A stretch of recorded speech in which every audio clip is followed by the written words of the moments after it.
நீ எடுத்து அது கொஞ்சம் ஊட்டப்ப நீ விட்டுட்டு வந்தா எனக்கு தெரியாதுல்ல.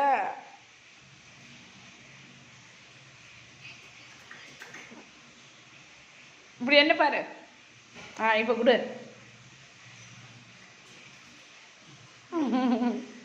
அண்ணனுக்கு வை, யாவை. அக்காவுக்கு. அக்கா ஆல்ரெடி வாயில். மாமாவுக்கு.